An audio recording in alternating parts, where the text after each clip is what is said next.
versículo 17, dice así la palabra del Señor.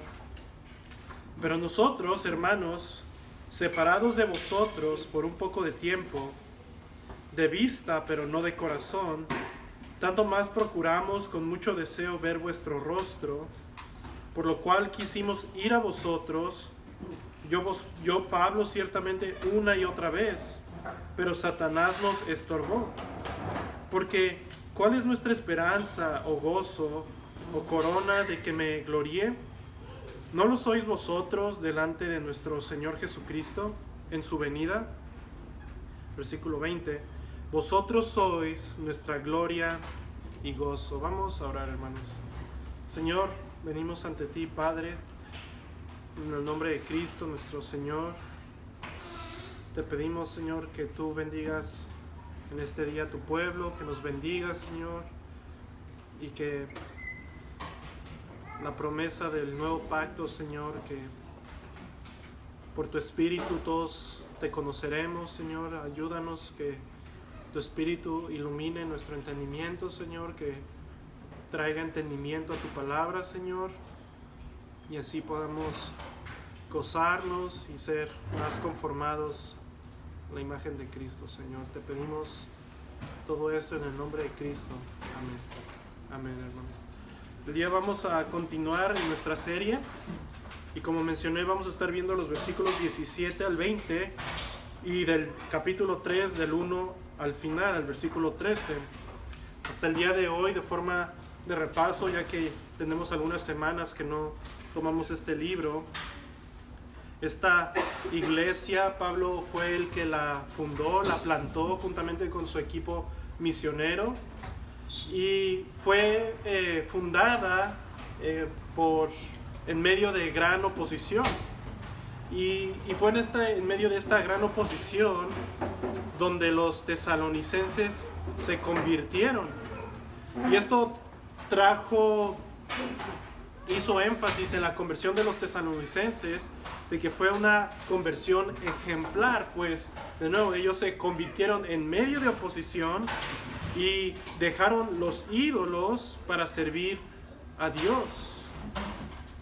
Y en el capítulo 2 vemos cómo Pablo, después de hablar de esta conversión ejemplar de los tesalonicenses, vemos cómo Pablo ahora responde a las posibles oposiciones, a los posibles ataques que Pablo habría de sufrir por su ministerio en cuanto a su carácter, en cuanto a su doctrina. Y esto, si recuerdan, se pudieron haber levantado estos falsos, más bien estos opositores judíos que se opusieron al evangelio, pues Pablo tuvo que salir de Tesalónica de una forma apresurada, si recuerdan. Ellos tuvieron que salir de la ciudad y fueron a Berea. Y de nuevo esto pudo causar cierta disturbio, y estos judíos que se oponían al evangelio podían tratar de sembrar duda en la iglesia. Así que en el capítulo 2 vemos cómo Pablo defiende su ministerio. Él dijo cómo se comportó en medio de ellos, que él no les trajo un mensaje de hombres, sino que era el evangelio de Dios. Y después les explicó cómo él se comportó con tanta ternura como la de una nodriza, y también cómo él los exhortó como un padre. Él no estaba interesado en hacer fines para su bien, sacar algún provecho de ellos, sino que Pablo realmente se preocupaba por ellos, y de esta forma defiende Pablo su amor por los tesalonicenses, de tal forma que les dice: ustedes mismos sois testigos de cómo me comporté en medio de ustedes. Y aquí es donde retomamos el día de hoy nuestra serie.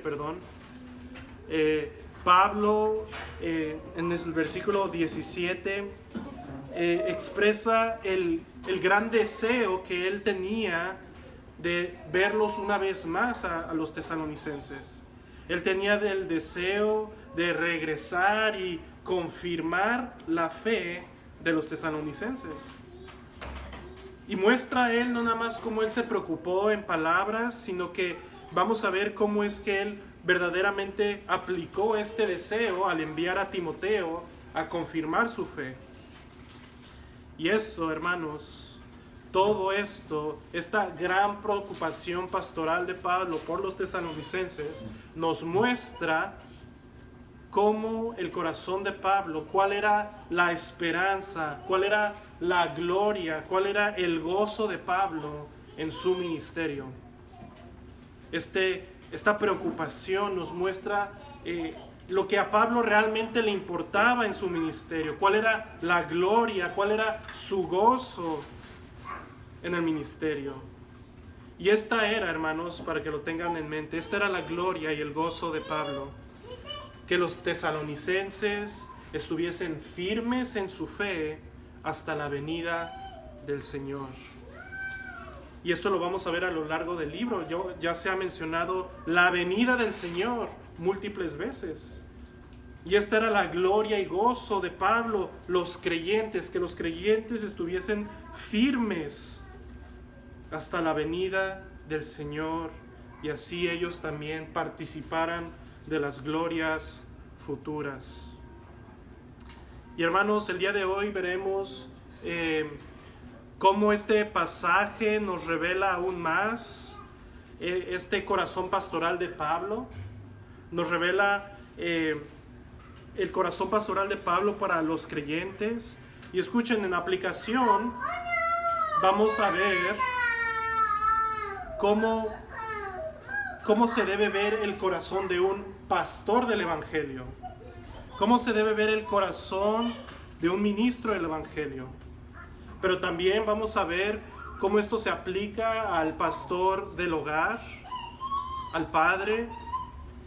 Y también vamos a ver cómo por extensión se aplica esta gloria y gozo que Pablo muestra, se puede aplicar en estos ámbitos, tanto para el padre como para la madre con sus hijos físicos. Así que, hermanos, a lo largo de esta exposición de estos versículos vamos a ver estos principios y los vamos a poder aplicar.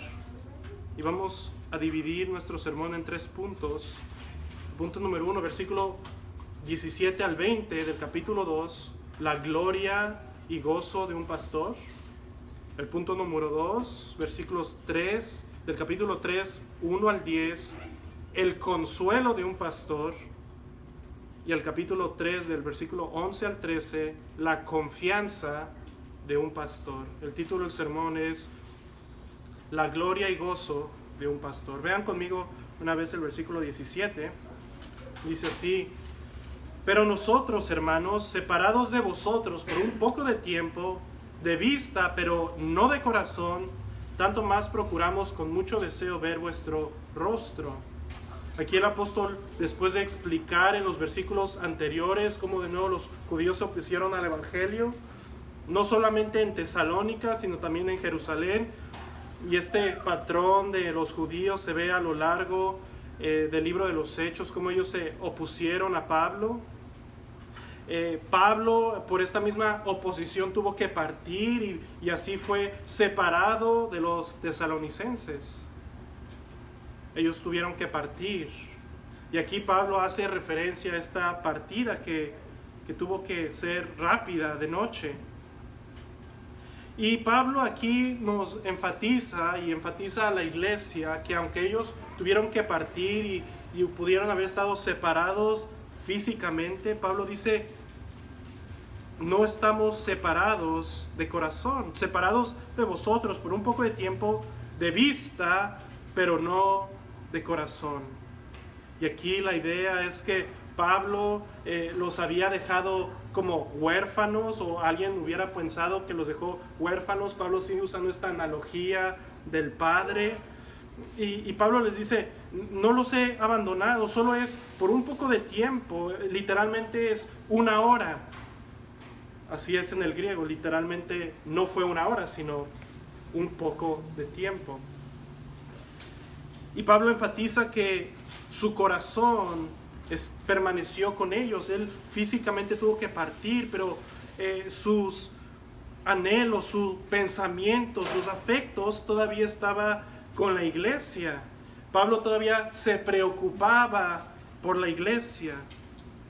Por lo mismo Pablo dice en la siguiente parte, dice: tanto más procuramos con mucho deseo ver vuestro rostro, separados de vista, mas no de corazón. Y como Pablo había dejado su corazón en Tesalónica, esto haciendo referencia una vez más a su corazón, a sus afectos, sus pensamientos, que él se preocupaba por ellos. Él por eso mismo deseaba verlos una vez más.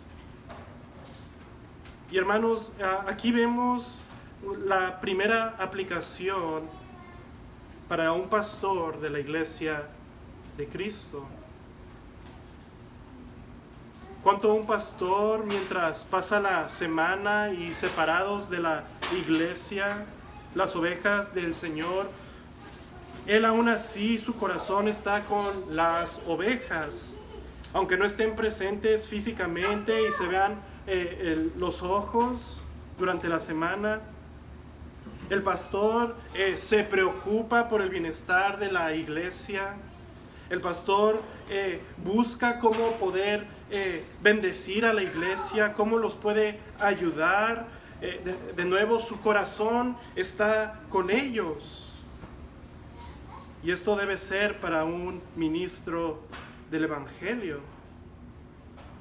Lo consume el bienestar de las ovejas. Y en segunda aplicación, para un padre, para un pastor del hogar, cuanto más igual cuando un padre sale a trabajar y tiene que partir por un tiempo, él aún así debe estar preocupado por el bienestar de su esposa, de sus hijos.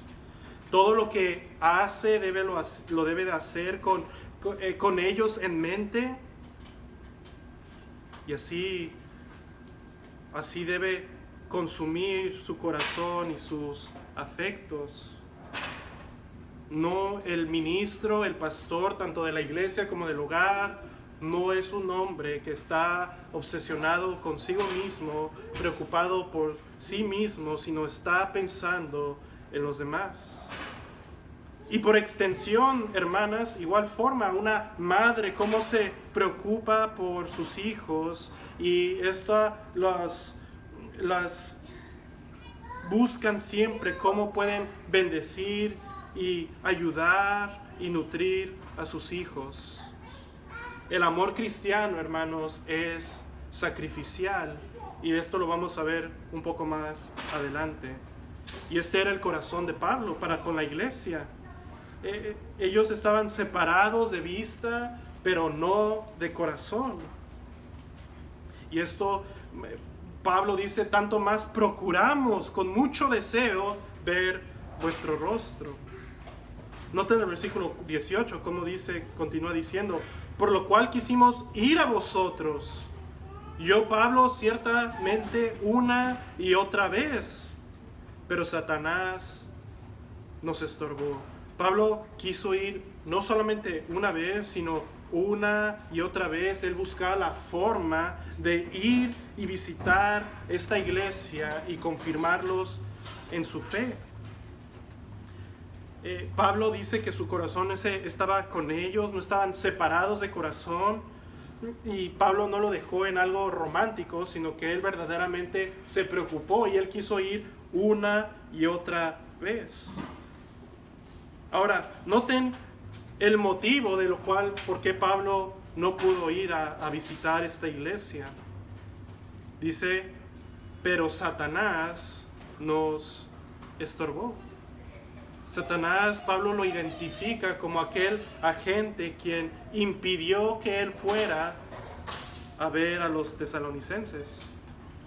Es interesante notar en el libro de los Hechos, hermanos, cómo en una narrativa Pablo dice que él se habían propuesto ir a una ciudad, y Pablo dice que por revelación del Espíritu Santo se les impidió ir. Y cuando ellos aún así se propusieron ir, el Espíritu Santo les impidió ir a esa ciudad. Más adelante vemos que el Espíritu Santo después les revela en visión un hombre que les dice: vengan a ayudarnos a esta ciudad. Pero aquí no es este el caso, hermanos. Aquí no fue por revelación del Espíritu Santo. Y aquí lo que muy probablemente se refiere es que Satanás está hablando figurativamente de aquellos que hacen la obra de Satanás, aquellos que son los opositores al Evangelio. Y en el libro de los Hechos específicamente, incluso en nuestro texto en 1 Tesalonicenses, vemos que Pablo identifica a los judíos como aquellos que se opusieron a él continuamente y estorbaban la obra del Evangelio. Así que, hermanos, aquí Pablo menciona que fueron los judíos. Y si me acompañan brevemente a Hechos 17 para que vean esto. Hechos 17.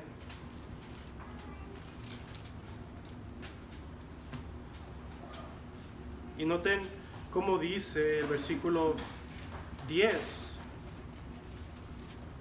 Dice Hechos 17, versículo 10. Pablo, después de partir de Tesalónica, dice: inmediatamente los hermanos enviaron de noche a Pablo y a Silas hasta Berea. Y ellos, habiendo llegado, entraron en la sinagoga de los judíos, y estos eran más nobles que los que estaban en Tesalónica, pues recibieron la palabra con toda solicitud, escudriñando cada día las Escrituras para ver si estas cosas eran así. Así creyeron muchos de ellos, y mujeres griegas de distinción, no pocos, y no pocos hombres. Noten el versículo 13. Cuando los judíos de Tesalónica supieron que también en Berea era anunciada la palabra de Dios por Pablo, fueron allá y también alborotaron a las multitudes. Pero inmediatamente los hermanos enviaron a Pablo que fuese hacia el mar, y a Silas y a Timoteo se quedaron allí. Y es desde Atenas que Pablo escribe la carta a los tesalonicenses. Y Pablo dice que fue por obra de Satanás quien estorbó que ellos pudieran regresar a Tesalónica. Y así yo y otros comentaristas identifican que Pablo puede estar haciendo referencia a estos judíos que alborotaban y estorbaban la obra del Evangelio. Y aquí vemos una verdad, hermanos, y podemos ver la doctrina de la providencia de Dios. Y aquí vemos cómo debemos confiar que Dios es soberano y que en su soberanía Él muchas veces permite que Satanás o sus agentes, en este caso los judíos, para Pablo, muchas veces Dios permite que hombres malvados, que hombres pecadores hagan afrenta a nuestras vidas. Pero, hermanos, podemos confiar que aunque nos veamos afrentados por hombres malvados o pecadores en nuestras vidas, podemos confiar que Dios lo está permitiendo por una razón, para llevar a cabo su voluntad en nuestras vidas. Así muchas veces, hermanos, es como el Señor prueba y moldea nuestro carácter. Dios permite que hombres pecadores, hombres no creyentes, estorben o se pongan en nuestro camino para probar nuestra fe. Y así Pablo, de nuevo, una vez más, inspirado por el Espíritu Santo, dice que fue por Satanás que estorbó que él no pudiera regresar. Noten cómo dice lo siguiente. Pablo, después de expresar su corazón, como él aún estaba con ellos en su corazón, hace la siguiente pregunta en el versículo 19.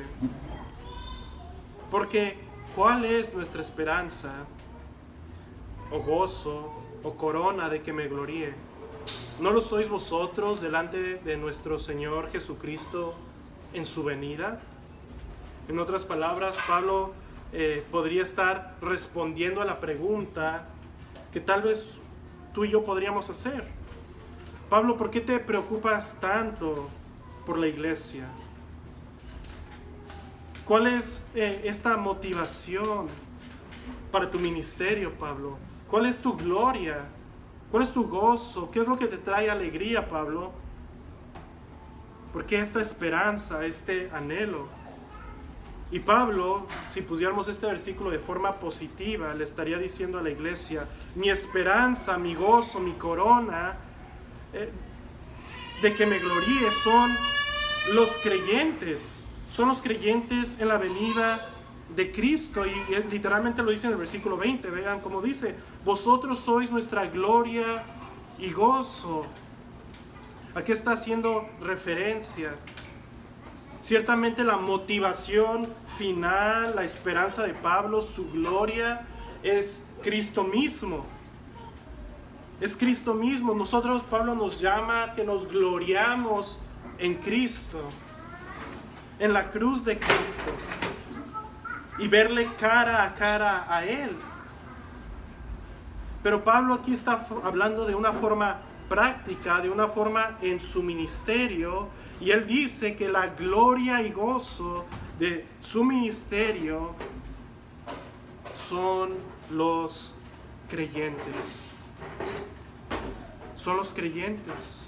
Y escuchen, no nada más son los creyentes, sino son los creyentes en la venida de Cristo, en su venida. Pablo, lo que le traía gozo y esperanza es que en aquel día, cuando Cristo regresara, Él se podría presentar delante del Señor con todos sus hijos espirituales.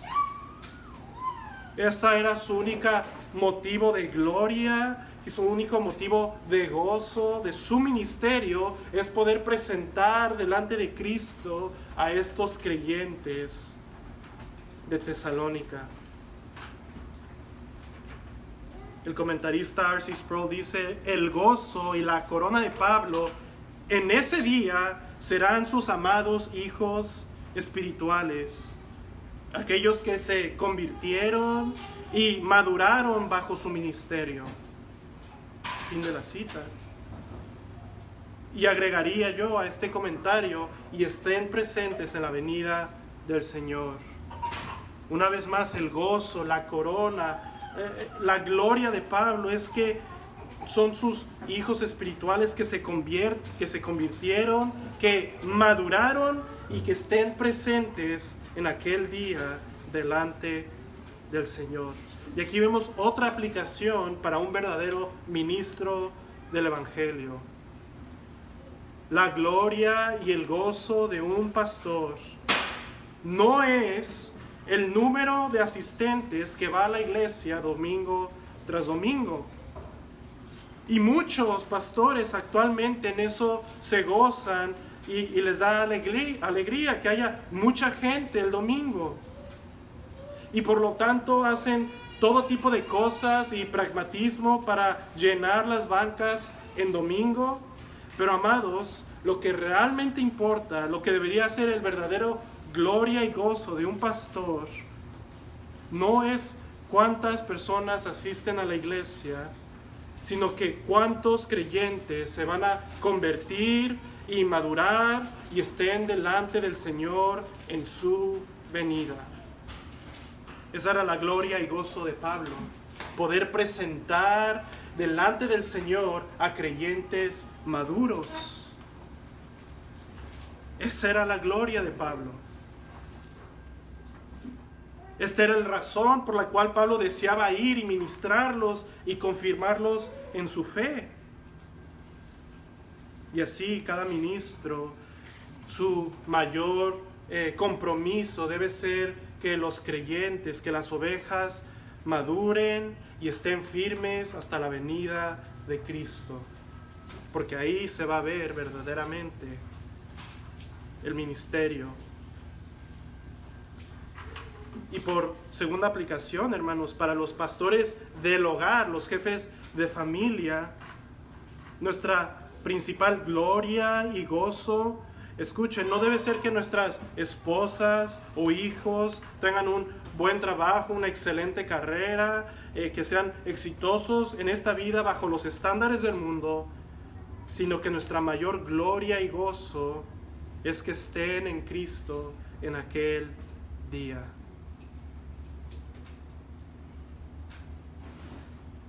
Cuando un padre hace su prioridad que su familia esté en Cristo y madure en Cristo y estén presentes en aquel día, hermanos, no me malentiendan, ciertamente la vida en este mundo va a ser bendecida por el Señor. No estamos diciendo que se hagan divisiones entre lo físico y lo material, lo físico y lo espiritual, perdón. Pero sí estamos hablando de prioridades, como comentaba el pastor Julio en esa entrevista. Realmente la pregunta que Pablo podría hacer y que el Señor hizo es: ¿de qué nos sirve ganar el mundo y perder el alma? Y no está diciendo el Señor que el mundo sea malo. Lo que está diciendo es: ¿qué te sirve ganar el mundo y perder tu alma? ¿De qué le sirve a un pastor tener la iglesia llena y que ninguno de esos creyentes maduren en su fe y no estén en aquel día delante del Señor?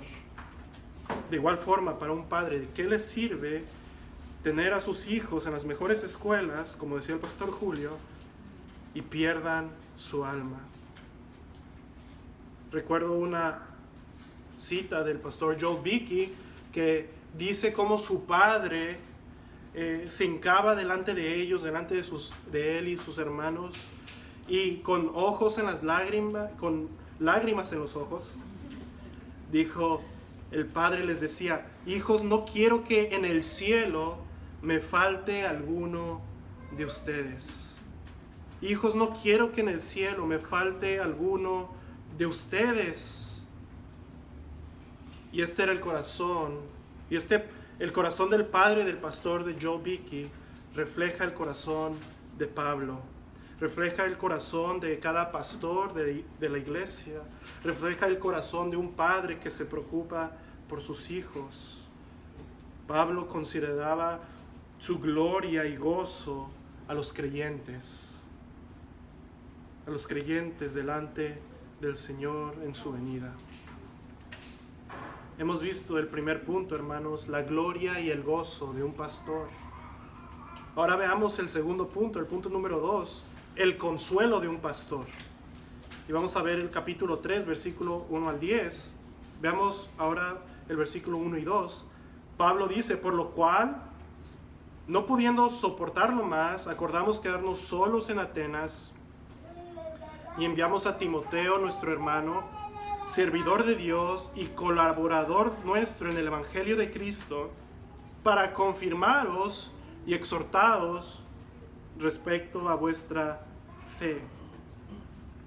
Pablo, una vez más, al verse estorbado por Satanás, no pudo ir a ver a la iglesia, y Pablo, estando en Atenas, envió a Timoteo, un ministro del Evangelio, para confirmar y exhortar a esta iglesia. Aquí vemos una vez más el amor de Pablo puesto en práctica. Él envió a Timoteo para que en medio de estas tribulaciones que ellos estaban pasando, Timoteo pudiera confirmar a la iglesia y que los exhortara en cuanto a su fe. Y noten el fin y el propósito de estas exhortaciones. ¿Por qué Pablo envió a Timoteo? Dice: para confirmaros y exhortaros respecto a vuestra fe, versículo 3, a fin de que nadie se inquiete por estas tribulaciones, porque vosotros mismos sabéis que para esto estamos puestos, porque también estando con vosotros os predecíamos que íbamos a pasar tribulaciones, como ha acontecido y sabéis. El punto de las exhortaciones era que ellos no se inquietaran, que no se perturbaran por las tribulaciones que estaban pasando.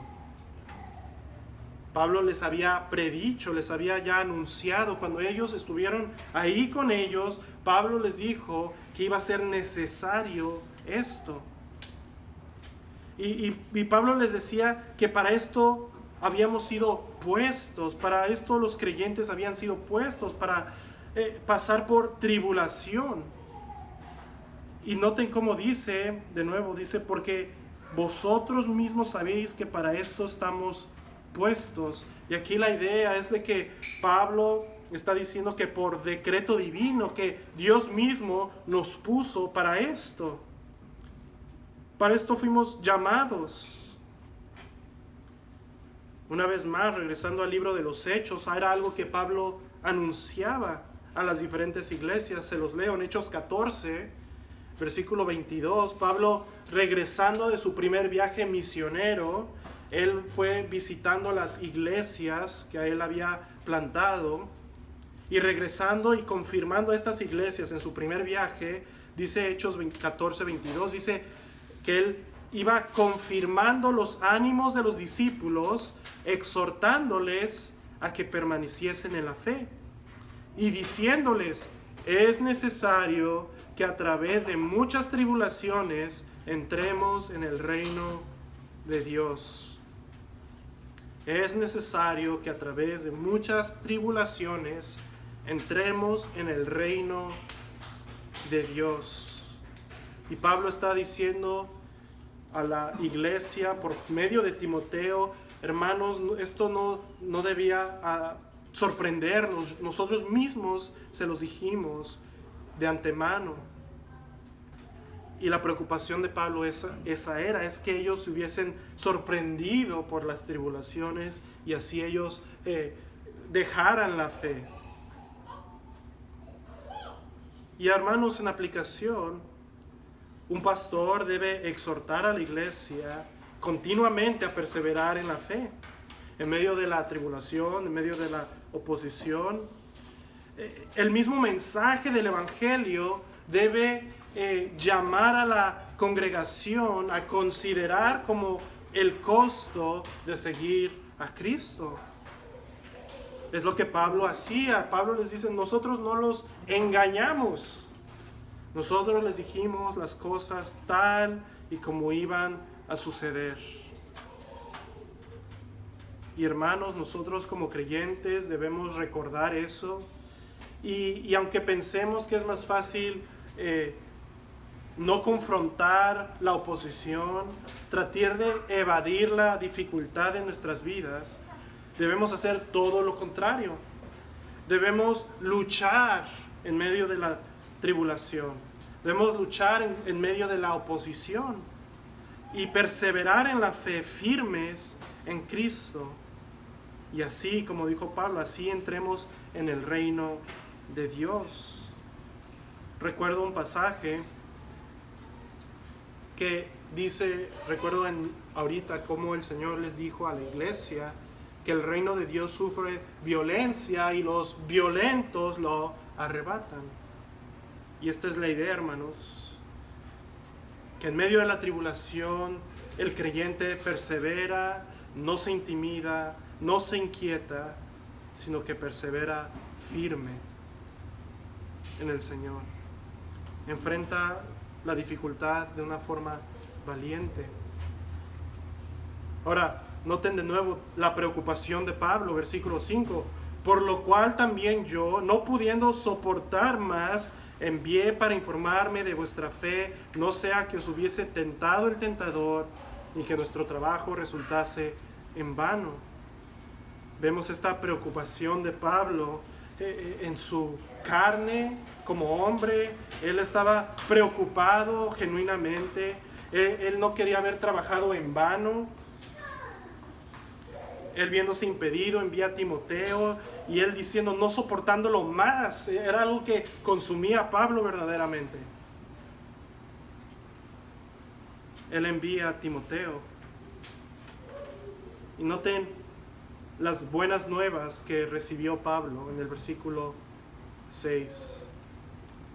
Pero cuando Timoteo volvió de vosotros a nosotros y nos dio buenas noticias de vuestra fe y amor, y que siempre nos recordáis con cariño, deseando vernos como también nosotros a vosotros, por ello, hermanos, en medio de toda nuestra necesidad y aflicción fuimos consolados de vosotros por medio de vuestra fe, porque ahora vivimos si vosotros estáis firmes en el Señor.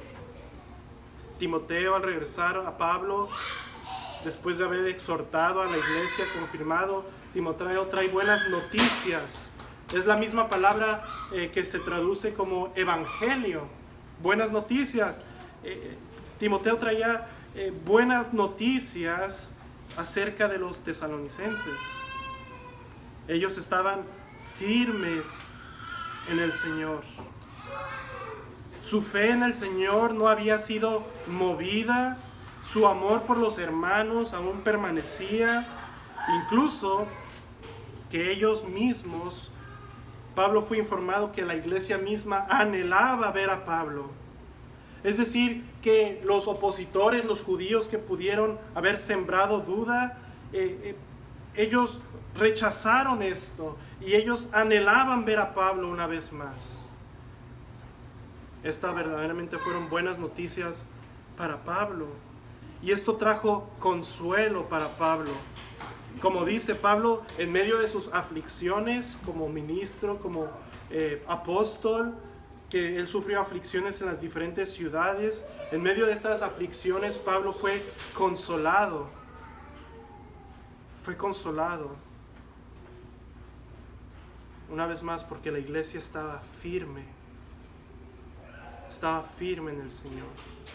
Y noten el versículo 8, porque ahora vivimos si vosotros estáis firmes en el Señor. Y Pablo aquí habla de este consuelo como algo vivificante, que algo que en medio de sus necesidades, en medio de su dificultad, de su aflicción de Pablo, en medio de estas tribulaciones que Pablo estaba experimentando mismo, el saber que la iglesia estaba firme le traía consuelo. Y esto lo vivificaba, Pablo dice, porque ahora vivimos si vosotros estáis firmes caminando con el Señor. Y hermanos, una vez más en aplicación, este debe ser el mayor gozo y el consuelo que vivifica el ministerio de un pastor, para un padre y para una madre incluso, para con sus hijos. El saber que sus hijos, tanto espirituales como físicos, permanecen firmes en la fe. Que estén firmes. Juan, el discípulo del apóstol Juan, en Tercera de Juan, si van rápido conmigo ahí, Tercera de Juan,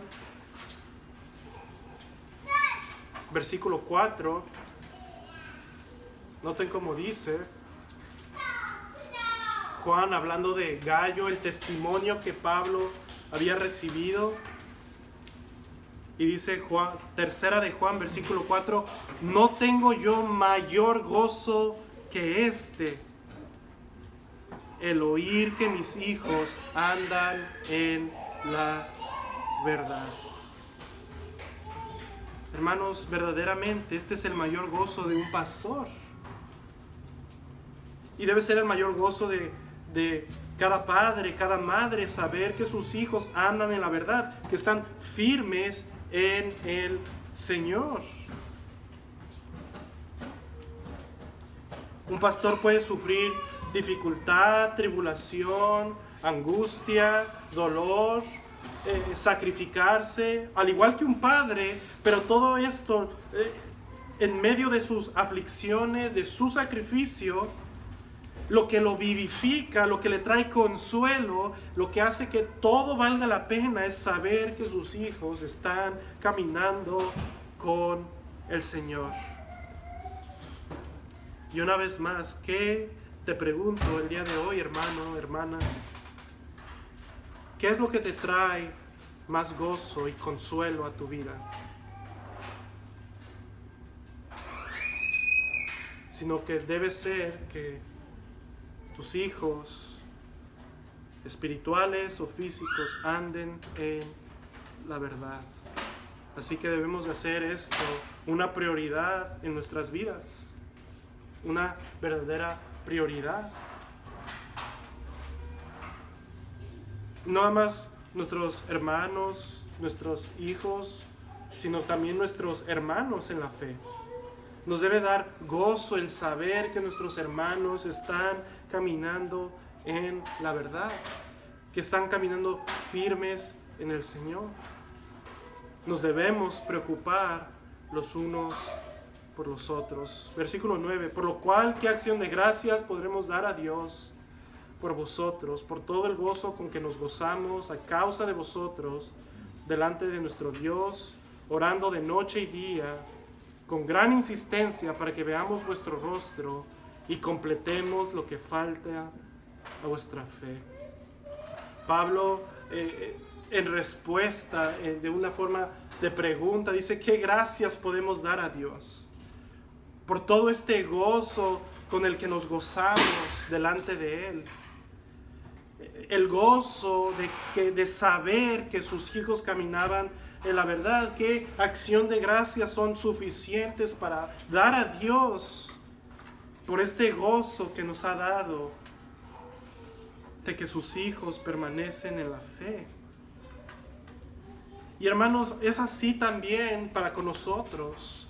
Y no nada más para un pastor el saber que los creyentes están en la fe, sino que nuestro corazón debe estar lleno de gratitud por todas las bondades de Dios para nuestras vidas. Este es el corazón de un creyente. ¿Qué acción de gracias podremos dar a Dios?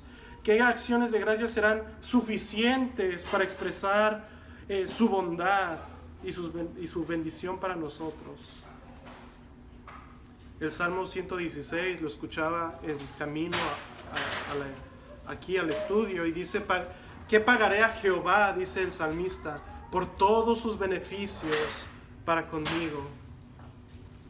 Y es la misma corazón de Pablo. Qué acción de gracias, qué gozo por el gozo que Él nos ha dado delante de Dios.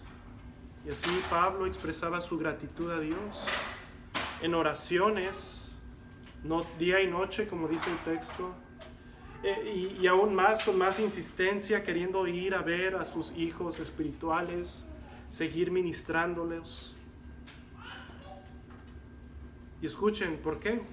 Porque ciertamente esta iglesia era fiel, estaba firme, pero vean cómo termina Pablo diciendo, y orando con gran insistencia para que veamos vuestro rostro y completemos lo que falte a vuestra fe.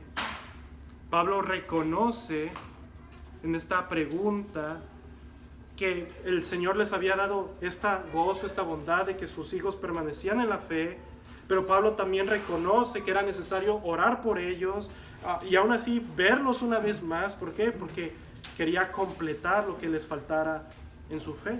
Pablo reconoce que este proceso de santificación no había terminado. De hecho, el siguiente capítulo que veremos la próxima estudio, vamos a ver cómo Pablo empieza a exhortar a la iglesia en estas áreas que les faltaba. Pablo los va a llamar a la santificación. Y hermanos, es así en la vida del creyente. Un pastor también debe reconocer la fidelidad pequeña de la iglesia.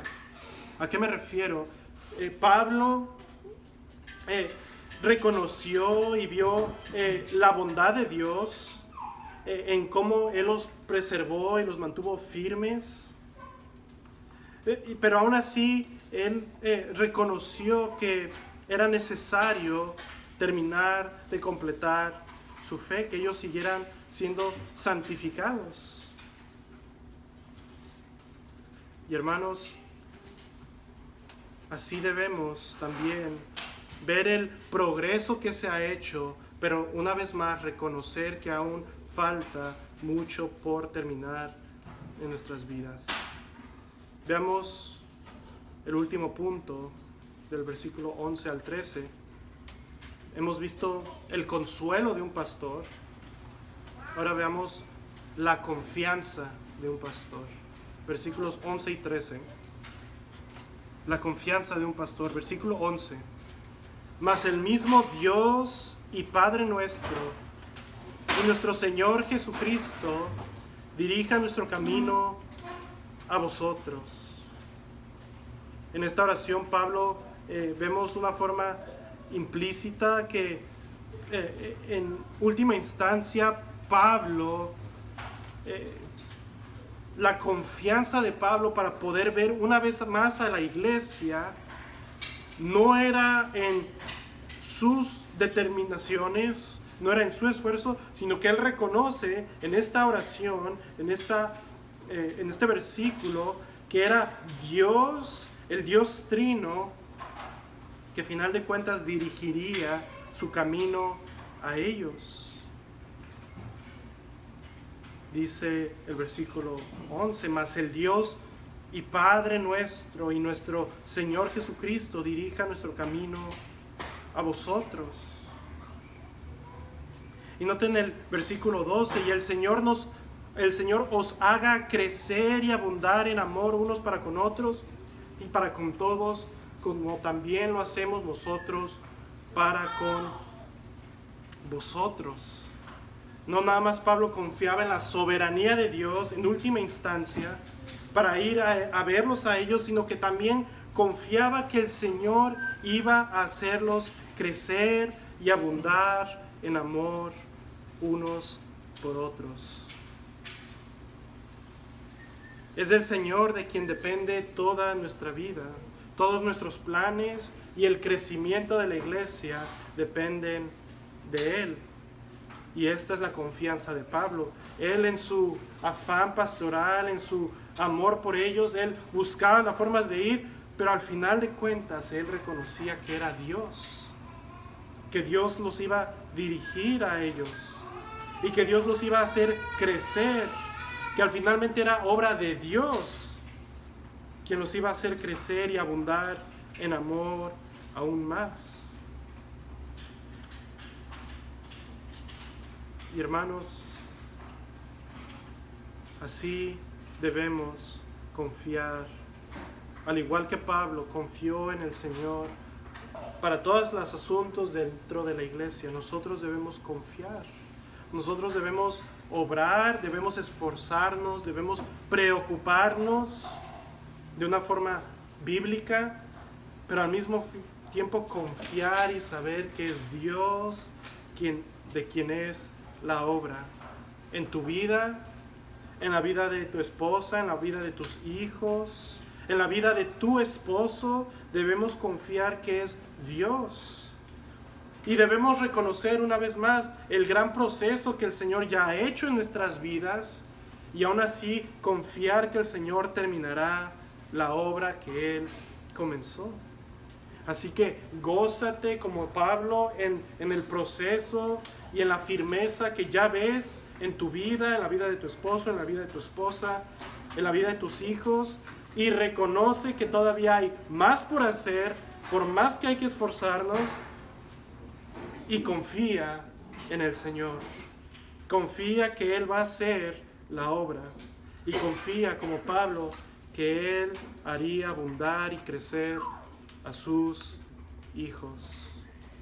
Así que hermanos, en vez de enfocarnos en lo negativo, en vez de enfocarnos cómo Satanás estorbó a Pablo, como Pablo pudo haber bien hecho, él reconoció a Dios sobre todas las cosas y se gozó en medio de la tribulación y confió en Dios para el crecimiento de esta iglesia. No sería hasta muchos años después que Pablo regresaría a Tesalónica. Dios le concedería esta bendición a Pablo, pero años después. Así que lo único que había para hacer para Pablo era confiar que Dios haría la obra. Ahora, Pablo confía en esto y vean por último el versículo 13 conmigo. Vemos cómo Pablo confió que Dios terminaría esta obra. ¿Con qué propósito? Versículo 13. Ya para terminar, dice el versículo 13, para que sean afirmados vuestros corazones irreprensibles en santidad delante de Dios nuestro Padre, en la venida de nuestro Señor Jesucristo con todos sus santos. Para que en el día de la venida de nuestro Señor Jesucristo, él confía que Dios iba a hacer esta obra en la vida de los creyentes y la iba a terminar, para que en aquel día, en la venida del Señor, cuando Él viniera con todos los santos y todos nos presentemos delante de la presencia de Dios, los corazones de los creyentes fueran confirmados, afirmados. El corazón de donde viene la religión verdadera, de donde emana la vida, lo más íntimo del ser, eso que solamente Dios ve, para que en aquel día donde todo sea manifiesto, sean confirmados por Dios y sean hallados irreprensibles en santidad. Una vez más, esta es la motivación de Pablo con la que comenzamos. Vosotros sois nuestra gloria y gozo en la venida del Señor. Para que en aquel día verdaderamente sean afirmados, confirmados su fe delante del Dios nuestro Padre. Hermanos, un día vamos a estar delante de Dios. Y tu corazón va a ser afirmado, es decir, tu fe, tu religión va a ser afirmada o va a ser condenada. En ese día, en la venida de Cristo con todos sus santos, se va a ver verdaderamente la fe de cada creyente. Y esto es, hermanos, la motivación, el gozo y gloria de Pablo, por lo cual él se preocupó por esta iglesia. Hermanos, que sea el mismo corazón de Pablo, ejemplificado aquí, el corazón de nuestros pastores, el de cada padre, cada madre, el ver no nada más lo temporal y lo momentáneo, sino que tengamos una perspectiva como la de Pablo, enfocada en aquel día. Y así todos nuestros esfuerzos estén enfocados en aquel día, en la venida de Cristo, cuando estemos delante de Dios. Y así podamos presentarnos delante de Él, con nuestros hijos, con nuestros hermanos, con nuestros familiares delante del Señor, irreprensibles por su sacrificio en la cruz.